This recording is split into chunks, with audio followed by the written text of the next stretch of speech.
vlinder. Zullen we een vlinder knutselen? Ja, leuk! Hij is echt mooi. Dat zit hij daar.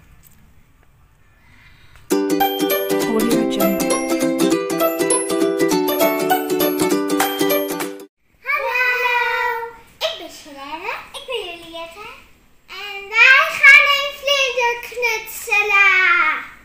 Wat heb je nodig? Zwart papier, gekleurd papier, schaar, diamantjes, satéprikkers, zwart papier, ijzerdraad en een rietje.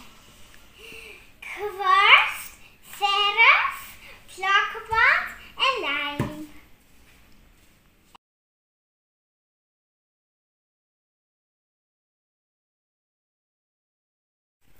We vouwen het zwarte papier dubbel en daarna knippen we een vlinder.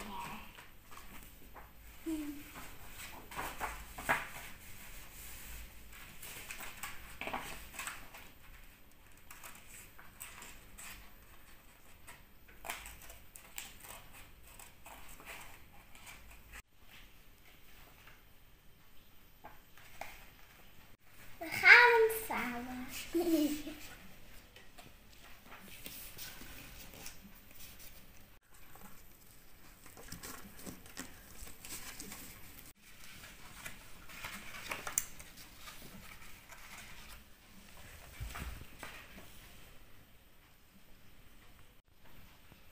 We gaan beginnen met de vlinders versieren. Maar je kan ook een dopje gebruiken voor stippen te maken. En je kan zo'n kwastje gebruiken voor mooie stipjes te maken. Kijk, ik heb een stip.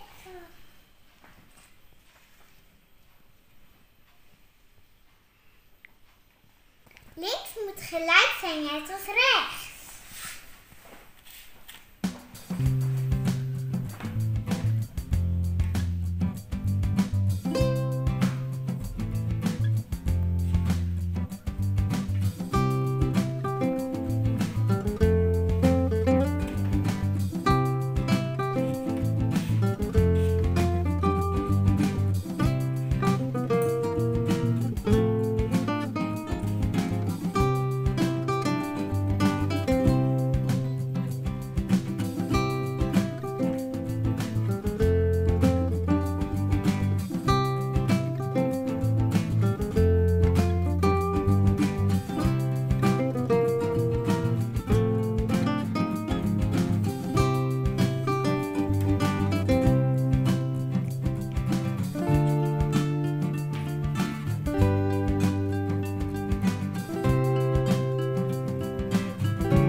losmaken met plakband.